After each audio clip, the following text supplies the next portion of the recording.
We are joined by BRS MLC and Telangana Jagruti President Kavitha Madam.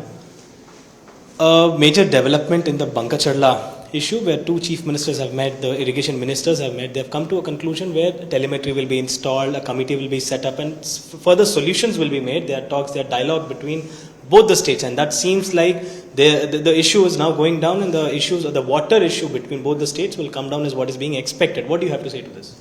Well, dialogues and discussions are always welcome, but unfortunately the dialogue or the discussion this time did not bring anything positive to Telangana, and instead we are losing our Godavari water for good. The Banagacharla project, which was never an official project, has been now unofficially taken up for discussion, and we understand that a presentation was made, PowerPoint presentation was made before the Honorable Jal Shakti Minister, Union Minister and both the Chief Ministers, etc., which was never the intention of Telangana. And our Chief Minister had promised us, if at all Banagacharla becomes a part of the discussion, he is going to boycott the meeting. But he never did that. He attended the meeting, he sat through it, and we are alleging that he has given away rights of Telangana people into the hands of Chandrababu Naidu Garu, and he has come back with nothing in his hands. Whatever small things that they are talking about, some 3-4 things they are talking about, saying that KRMB office will be now set up in Vijayawada, that is a part and parcel of State Reorganization Act. So nothing Revanth Reddy has now done new, it is to be celebrated. Same thing with the telemetry, it was already in place, it is a phase 2 that is being implemented. So it is a continuation of what was already happening. So anything and everything that they are mentioning it as their victory, the Congress party today in Telangana, unfortunately is just a continuation of what was already put in place. Now the new development that is happening is the committee that is formed to discuss between an officer level committee that is formed, that again is adding one more step into the bureaucratic network. So there will be discussions there, more waste of time there, and then it will come up to the political level, and again they are going to decide in favor of Andhra Pradesh. So what is the point? Unless and until rights of Telangana people are protected, this committee is a waste of time, the discussions are a waste of time, and our Chief Minister attending those discussions, we are severely condemning them. And moreover, he comes out and lies about the meeting. He says Banagacharla was not discussed. That is why we are demanding a lying Chief Minister cannot continue as a Chief Minister of Telangana. He should immediately resign.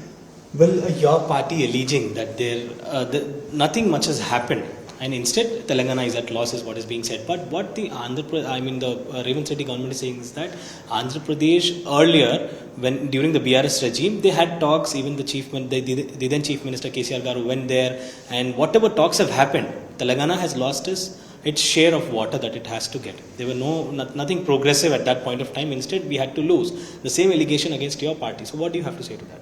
No, absolutely not. In the last 10 years, whenever any discussions has happened on the water, we never gave up our rights, but we always said, because Andhra Pradesh is our neighbor and it is the last in the riparian states where the excess water is going to flow through Andhra Pradesh.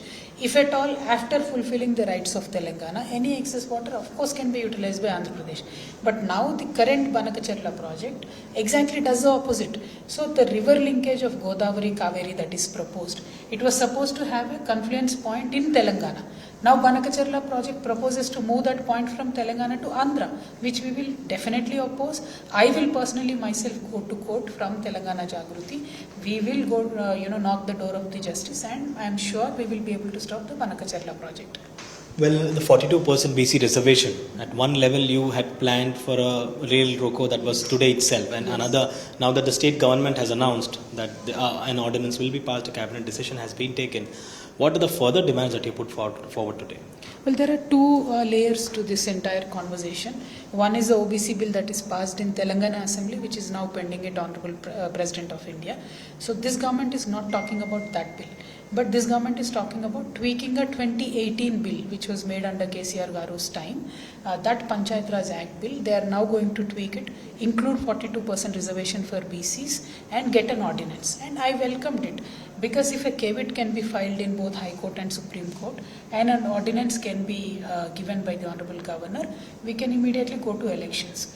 But in any of these things, there are too many ifs and buts. So if this Congress government is going to miss any one of the aspect, then we will have zero result. So I demand the Congress government once again to file a Kavitha in both High Court and Supreme Court, and then get an ordinance of 42% for OBC reservation, and then go to the local body elections.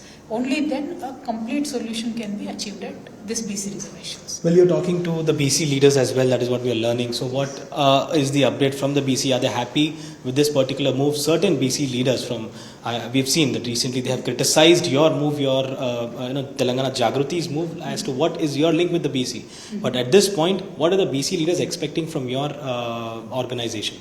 See, first of all, I am consulting legal luminaries, retired chief justices, etc., to understand if it can be resolved at the state level. And yes, we can resolve it at the state level. If an Article 284 is to be followed, it can be resolved at state level. But as I said, if the Congress government does not miss any single step, it is doable at the state level. That is why I welcomed it. Now, if you say, what have you got to do with BC issues, Telangana Jagruti speaks about 100 issues which are, related to Telangana people, and BC reservation is one among such issues. As a CSO, civil society organization, we will certainly talk about all the issues of people of Telangana. That will also include the BC. Thank you so much for speaking with us. So this was BRS MLC and Telangana Jagruti Chief K. Kavitha. Camera person Wasif Abdul Bashir, Hyderabad.